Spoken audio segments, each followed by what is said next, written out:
2016 ആദ്യമായി തിരുവനന്തപുരത്ത് കലോത്സവം എത്തുമ്പോൾ പ്രോഗ്രാം കമ്മിറ്റി ചെയർമാനായി MLA എന്ന നിലയിൽ പ്രവർത്തിച്ചു. ഇന്ന് 8 വർഷങ്ങൾക്കിപ്പുറം വീണ്ടും തലസ്ഥാന നഗരി കലോത്സവത്തിൻ്റെ വേദിയാകുമ്പോൾ മന്ത്രി എന്ന നിലയിൽ കലോത്സവത്തിൻ്റെ മൊത്തം ചുമതലയുമായിട്ടാണ് വി ശിവൻകുട്ടി മന്ത്രി നമ്മോടൊപ്പമുള്ളത്. നമുക്ക് ചോദിക്കാം. ഞാനിത് മന്ത്രിയായ ശേഷം 3ാമത്തെ കലോത്സവമാണ്. മന്ത്രിയായപ്പോൾ ആദ്യത്തെ കലോത്സവം കോഴിക്കോട് വെച്ചായിരുന്നു. 2ാമത്തെ കലോത്സവം കഴിഞ്ഞ വർഷം കൊല്ലത്ത് വെച്ചായിരുന്നു. ഇപ്രാവശ്യം തിരുവനന്തപുരത്ത് വെച്ച്. വൻ വിജയമാണ്. കാരണം കൃത്യസമയത്തിന് മത്സരം നടത്തുവാൻ വേണ്ടി കഴിയുന്നു. അതിന് ഏറ്റവും പ്രധാനപ്പെട്ട കാര്യമാണ്. ഏതാണ്ട് പരാതിരഹിതമെന്നാണ് തന്നെ വേണമെങ്കിൽ പറയാം. 14,000-ഓളം വരുന്ന കുട്ടികൾ ഇതിൽ പങ്കെടുക്കുന്നുണ്ട്. അവരുടെ ജഡ്ജസ്, വളണ്ടിയേഴ്സ്, സ്റ്റേജ് മാനേജേഴ്സ്, അവരുടെ ഇത്രയും പേർക്കുള്ള ഭക്ഷണം, ഏതാണ്ട് 20,000-ഓളം വരുന്ന ആൾക്കാർ ഭക്ഷണം കഴിക്കുന്നുണ്ട് ഒരു നേരം. പിന്നെ അവരുടെ എല്ലാം അക്കോമഡേഷൻ, അവരെല്ലാം ട്രാൻസ്പോർട്ടിങ്, അങ്ങോട്ടും ഇങ്ങോട്ടും ഒക്കെ ഉള്ള ട്രാൻസ്പോർട്ടിങ്, ഇതെല്ലാം വെച്ച് നോക്കുമ്പോൾ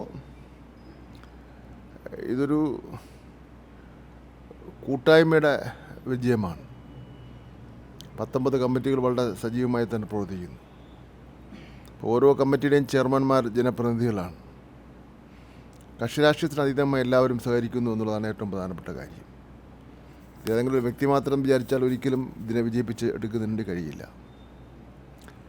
കഴിഞ്ഞ കാലങ്ങളിലുള്ളതിനേക്കാൾ തിരുവനന്തപുരത്ത് വെച്ച് നടക്കുമ്പോൾ ആൾ കുറയുമോ എന്നൊരു സംശയം ഉണ്ടായിരുന്നു കാണികളായി പ്രോത്സാഹിപ്പിക്കുവാൻ. പക്ഷേ ഇപ്പോൾ നല്ല മെച്ചപ്പെട്ട നിലയിലുള്ള അന്തരീക്ഷമാണ് ഉള്ളത്. ഉദ്ഘാടന സമ്മേളനത്തിൽ ഏതാണ്ട് ഒരു 10-15,000-ഓളം വരുന്ന ആൾക്കാർ പങ്കെടുത്ത് കാണും. അതേപോലെ തന്നെ നാടകത്തിന് വലിയ കൂട്ടമാണ്.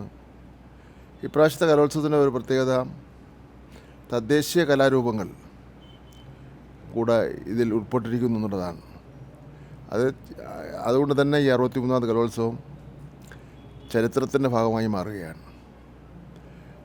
തദ്ദേശീയ കലാരൂപങ്ങളെ പ്രോത്സാഹിപ്പിക്കുവാൻ വലിയ ആൾക്കൂട്ടമാണ് അവിടെ ഉണ്ടായിട്ടുള്ളത്. നാടകത്തിൻ്റെ ഞാൻ സൂചിപ്പിച്ചു. പിന്നെ പൊതുവിൽ എന്തുകൊണ്ടും ആർക്കും പരാതി ഇല്ലാതെ പരാതിരഹിതമായി നടത്തുന്ന കലോത്സവമാണ്. പിന്നെ ഇത്രയും പേര് വന്നിറങ്ങുന്ന, ഇത്രയും പേര് പങ്കെടുക്കുകയും ഒക്കെ ചെയ്യുന്ന കാര്യമാണ്. അല്ലറയുള്ള ചില പരാതികളൊക്കെ ചിലപ്പോൾ വ്യക്തിപരമായി ഓരോരുത്തർക്കും ഉണ്ടാവാം. പക്ഷേ പൊതുവിൽ ഞങ്ങൾക്ക് പറയാൻ കഴിയുന്നത് നന്നായി തന്നെ സംഘടിപ്പിക്കുന്നതിന് കഴിഞ്ഞു. അധ്യാപക സംഘടന സഹകരിച്ചിട്ടുണ്ട്, ജനപ്രതിനിധികൾ സഹകരിച്ചിട്ടുണ്ട്, തദ്ദേശ സ്വയംഭരണ സ്ഥാപനങ്ങൾ, കോർപ്പറേഷൻ, ജില്ലാ പഞ്ചായത്ത് തുടങ്ങിയവ സഹകരിച്ചിട്ടുണ്ട്.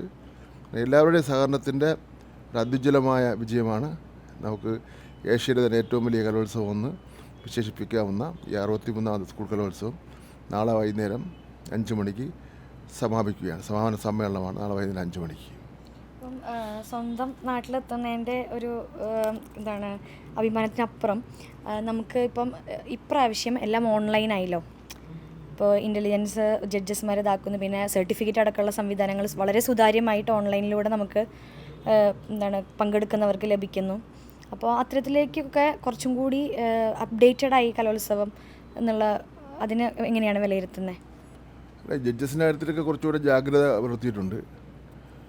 മുമ്പ് ഇവിടെ തിരുവനന്തപുരത്ത് വെച്ച് നടന്ന വേറൊരു കലോത്സവത്തിനെ സംബന്ധിച്ചിടത്തോളം ജഡ്ജസിനെ സ്വാധീനിക്കാൻ ശ്രമിച്ചു എന്നെല്ലാം പറഞ്ഞുള്ള ഗൗരവമുള്ള ആക്ഷേപങ്ങളൊക്കെ വന്നിരുന്നു.